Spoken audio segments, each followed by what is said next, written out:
Hello everyone. I hope आप लोग बहुत अच्छे होंगे। तो एक वीडियो के साथ मैं हाजिर हो गया हूँ। ये टॉपिक का नाम है इंग्लिश बोलना कैसे इम्प्रूव करें। तो ये मेरे उन दोस्तों के लिए है जो हिंदी मीडियम से बिलोंग करते हैं और चाहते हैं कि इंग्लिश उनके डे टू डे लाइफ का हिस्सा हो। वो चाहते हैं कि वो इंग्लिश में इम्प्रूव करें और एक अपने आप के अंदर एक बहुत अच्छा कॉन्फिडेंस महसूस करें, क्योंकि इंग्लिश आजकल डे टू डे लाइफ का पार्ट बन चुका है।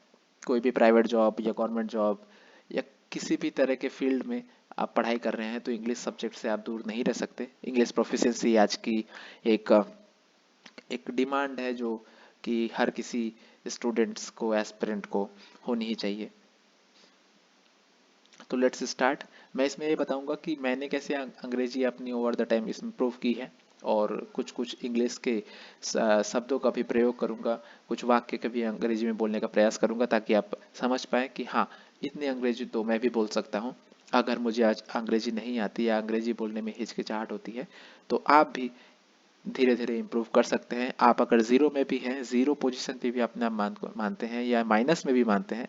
कई बार हम अपने आप को ऐसा मानते हैं कि मैं तो माइनस में हूँ, मैं तो ज़ीरो में भी नहीं हूँ।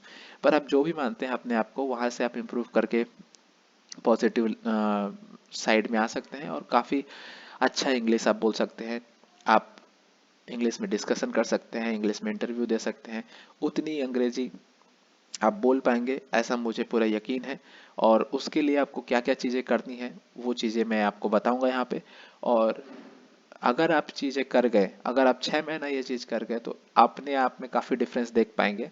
अगर आप ये चीज़ें नहीं करते हैं तो आप इसको लागू कीजिए अपने लाइफ में करना।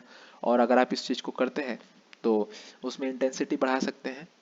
तो लेट्स सी कि कैसे आप अंग्रेजी ज़्यादा से ज़्यादा अच्छी बोल सकते हैं। बहुत सारे स्टूडेंट्स हमारे होते हैं या हैं ऐसे जो हिंदी मीडियम बैकग्राउंड से पढ़ते हैं। उनका उनका ये नज़रिया रहता है कि हम तो हिंदी मीडियम से पढ़े हैं, हमको अंग्रेजी उतनी अच्छी बोलनी नहीं आती। पर ऐसा नहीं है, कोई भी स्किल है, इंग्लिश बोलना भी एक स्किल है। आप उसको ओवर द टाइम आप प्रैक्टिस करके सीख सकते हैं। इसमें ऐसा कुछ नहीं है कि आपको अंग्रेजी मीडियम में पढ़ाई करनी ही होगी उसके लिए, या आप उसको सीख नहीं सकते। कई बार हम ट्राई भी करते हैं सीखना लेकिन हम बीच में छोड़ देते हैं या फिर हमारे से नहीं हो पाती, या शुरुआत में कठिन लगता है।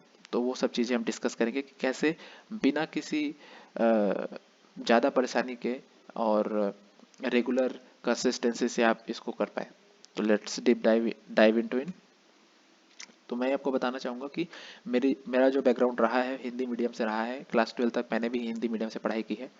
और जब मैं अंग्रेजी में इम्प्रूव कर सकता हूँ, बस ये आपको इंटेंशन चाहिए कि हाँ, मुझे अंग्रेजी इम्प्रूव करनी है और अंग्रेजी में अच्छा बोलना है। अंग्रेजी मुझे बहुत अच्छे से आनी चाहिए, सुनना, समझना, पढ़ना, बोलना। तो बस ये इंटेंट चाहिए कि हाँ, मैं ये चीज़ मतलब इम्प्रूव करना चाहता हूँ, बाकी चीज़ें अपने आप फॉलो करेंगी। तो बस बैकग्राउंड था कि मैं भी हिंदी मीडियम से हूँ। अगर मैं अंग्रेजी में टूटी फूटी अंग्रेजी बोल पा रहा हूँ तो आप भी इससे ज़्यादा अच्छी अंग्रेजी बोल सकते हैं, ये मेरा बिलीव है। तो लेट्स सी। एक रूल होता है अंग्रेजी में या किसी भी भाषा को सीखने के लिए, एक बेसिक्स होता है एनी लैंग्वेज लर्निंग। जब हम छोटे होते हैं किसी स्कूल में जाते हैं तो हमको यही चीज़ बताई जाती है कि बेटा रीडिंग कैसे करना है, राइटिंग कैसे, अल्फ़ाबेट्स लिखने हैं। ठीक है, हम अल्फ़ाबेट्स और बाकी चीज़ें तो सीख जाते हैं, थोड़ा बहुत पढ़ना भी सीख जाते हैं तोड़ मोड़ के, पर बोलना नहीं सीखते। ना हम ज़्यादा सुनते हैं उस चीज़ को। हम थोड़ी सी रीडिंग और राइटिंग, हल्की हल्की रीडिंग और थोड़ी बहुत राइटिंग इतनी सीख लेते हैं। पर मैं आपको सजेस्ट करूंगा कि आप लिसनिंग पे फोकस कीजिए और रीडिंग पे फोकस कीजिए। जो भी बिगिनर्स हैं जिनको लगता है कि मैं अंग्रेजी सीख ही नहीं सकता, मेरे बस का तो नहीं है, तो मैं उनको बोलूंगा कि आप रोज रीडिंग कीजिए, रोज रीडिंग कीजिए और रोज रोज लिसनिंग कीजिए। और बाद में आती है एक्सप्रेसिव चीज़ें, स्पीकिंग एंड राइटिंग। तो मैं जो आपको ये फंडा दे रहा हूँ वो काफ़ी मतलब हेल्पफुल है। आप खुद में आप चेंज महसूस करेंगे। आप ये 1 साल कर गए तो बहुत हद तक आप अपने आप में कॉन्फिडेंस महसूस करेंगे। अगर 1 साल नहीं कर पाते हो तो 6 महीना करके देखिए। 6 महीने में आपको काफ़ी चेंज दिखेगा। 30 दिन में या 90 दिन में इतना चेंज ना दिखे लेकिन उससे भी दिखेगा। पर मैं कहता हूँ कि आप 6 महीना कीजिए, भले थोड़ा थोड़ा कीजिए। तो फर्स्ट है रीडिंग। रीडिंग आप 30 मिनट कीजिए। आप बहुत सारी चीज़ें अलग अलग तरह की रीड कर सकते हैं जिसमें आपका इंटरेस्ट हो।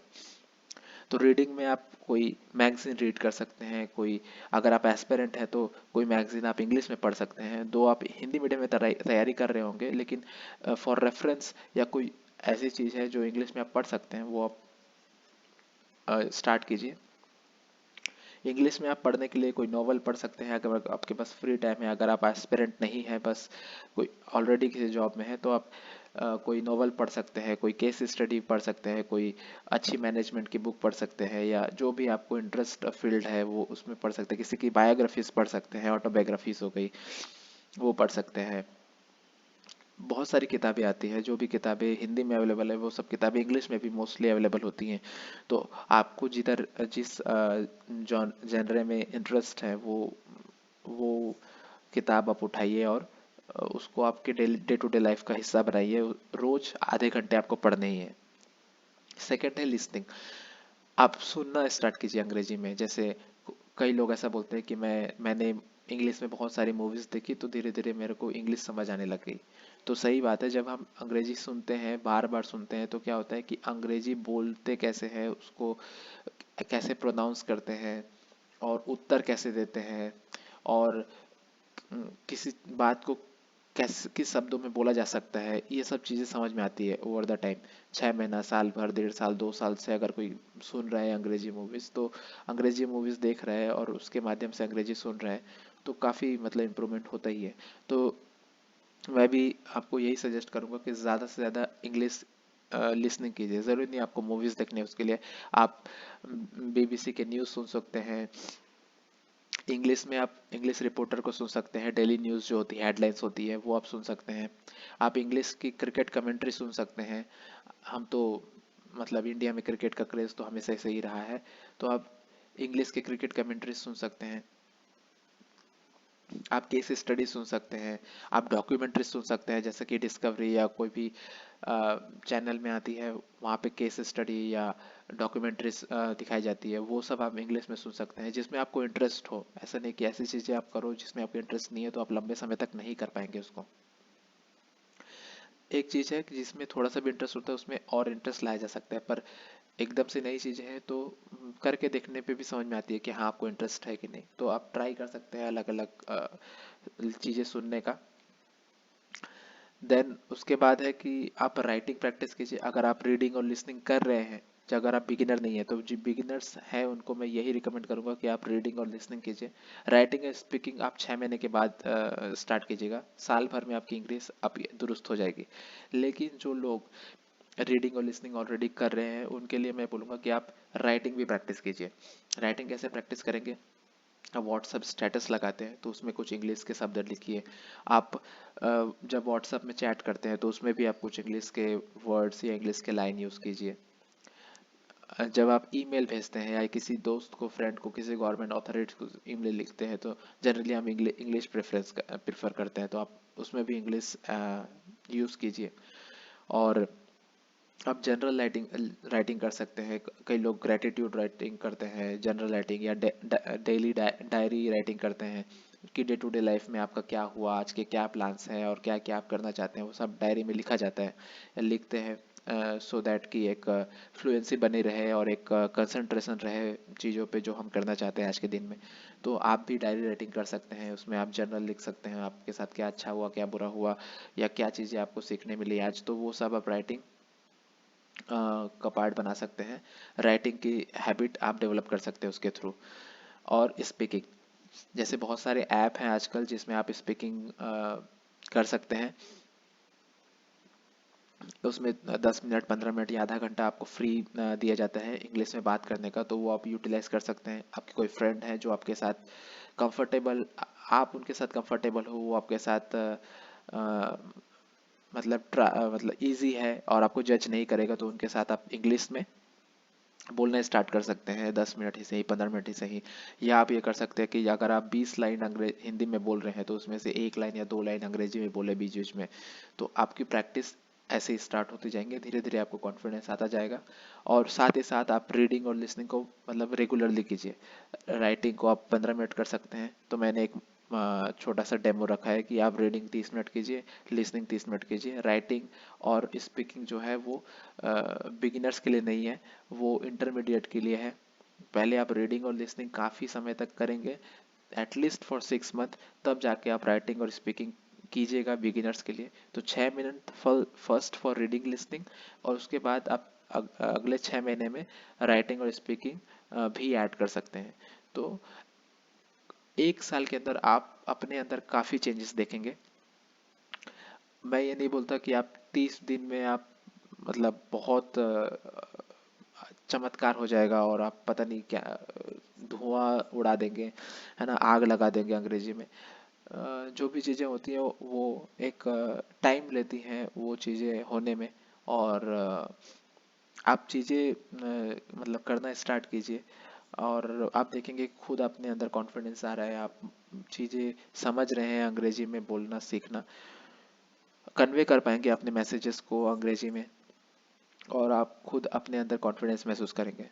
कुछ हर्डल्स आपके साथ सामने आएंगे या अभी हैं जिसके कारण से आप अंग्रेजी नहीं सीख पा रहे हैं, पर ये चीज़ें हम कई बार होती हैं, ये सही भी हैं, पर इसको आप ओवरकम कर सकते हैं। थोड़ा सा अपने ऊपर फेथ कीजिए, क्योंकि मैं ये वीडियो बना रहा हूँ क्योंकि अगर मैं हिंदी मीडियम से हूँ, अगर मैं थोड़ी थोड़ी टूटी फूटी अंग्रेजी बोल सकता हूँ, तो आप भी बोल सकते हैं। एटलीस्ट मैं जितना बोल रहा हूँ इतना तो आप सीख ही सकते हैं, और इससे अच्छी भी सीख सकते हैं। बस ये है कि आपके अंदर ये इंटेंट होना चाहिए कि हाँ, मुझे अंग्रेजी सीखनी है, मुझे अपने आप को इम्प्रूव करना है, बस इतना ही इंटेंट चाहिए और आप कर जाएंगे। तो आपके हर्डल्स होंगे अभी कि कोई फ्रेंड नहीं है जो आपको अंग्रेजी में हेल्प करे, कंसिस्टेंसी नहीं है, सेल्फ डाउट होगा कि मैं अंग्रेजी में कैसे अच्छा हो सकता हूँ या नहीं हो सकता मैं अच्छा उतना, और लोग मेरे पे हंसेंगे जब मैं ये चीज़ें बोलूँ करूँगा या जब अंग्रेजी बोलूँगा। तो और आप ये मानते होंगे कि मेरे से मैं ये नहीं कर सकता या मेरे लिए इतना इजी नहीं है ये करना। तो ये सब आपके कुछ तो मेंटल हर्डल्स हैं और कुछ सरकमस्टेंशियल हर्डल्स हैं जो आप ओवर द टाइम उससे निकल सकते हैं। बस आपको कंटिन्यू प्रैक्टिस करनी होगी रेगुलरली, आपको डे टू डे लाइफ का पार्ट बनाना होगा। जब तक आपके डे टू डे लाइफ का पार्ट नहीं बनेगा तो ये होना मुश्किल है। जैसे हम हिंदी में अपने आप को कितना इजीली हम एक्सप्रेस कर पाते हैं, उतना सोचना समझना नहीं पड़ता हमें, वैसे ही इंग्लिश भी आपको बहुत इजी हो जाएगी आपके लिए। आप बहुत इजीली इंग्लिश में एक्सप्रेस कर पाएंगे। मैं ये इसलिए बोल रहा हूँ क्योंकि मैंने काफ़ी लंबे समय तक रीडिंग और लिसनिंग हैबिट प्रैक्टिस की है, और आप भी समय देंगे तो आप भी इसमें इम्प्रूव कर जाएंगे, चाहे आप कोई भी बैकग्राउंड से हो। आप अंग्रेजी सीखना चाहते हैं, इतना ही काफ़ी है। और ये इंटेंट बनाए रखें कि मैं अंग्रेजी में बोलना चाहता हूँ, मैं अंग्रेजी में एक्सप्रेस करना चाहता हूँ, मैं बहुत अच्छे से इंग्लिश में अपने जो भी मैसेजेस हैं या जो भी कन्वर्सेशन है उसको मैं दूसरे तक कन्वे कन्वे कर सकूं, और मैं एक कॉन्फिडेंस महसूस कर सकूं कि मैं अंग्रेजी में बहुत अच्छा बोल सकता हूँ, कोई टॉक दे सकता हूँ, कोई डिस्कशन कर सकता हूँ, कोई इंटरव्यू में इंग्लिश में बोल सकता हूँ। तो ये आपका एक डिज़ायर जो आपके अंदर होगा, यही आपको आप पूरे जर्नी में काम आएगा। तो thank you so much. I hope कि आप इसमें से कुछ लर्निंग्स आपको काम आई होगी। खासकर ये वीडियो मैंने बिगिनर्स के लिए बनाई है।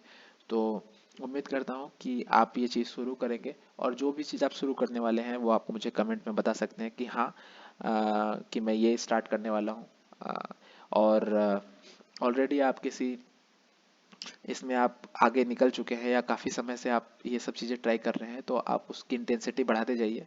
और जो भी चीज़ें मैंने बोली है उसमें से अगर आप कुछ चीज़ नहीं करते तो उसको ऐड ऑन कर सकते हैं, और it will definitely improve your English, if not more than in some portion। कुछ ना कुछ तो इंग्लिश आपकी इम्प्रूव होती जाएगी, और तुरंत आपको रिजल्ट नहीं मिलेंगे। मैं ये भी आपको बताना चाहूँगा कि तुरंत रिजल्ट नहीं मिलेंगे, थोड़ा सा धैर्य रखिएगा, 6 महीने समय दीजिए अपने आप को, और 6 महीने के बाद आप अपने आप में ही कॉन्फिडेंस महसूस करेंगे। तो थैंक यू सो मच, और मैं आपको मिलता हूँ एक नए टॉपिक के साथ। अगर आप ये वीडियो यहाँ तक देखे हैं तो बहुत बहुत धन्यवाद। मिलते हैं नेक्स्ट वीडियो में।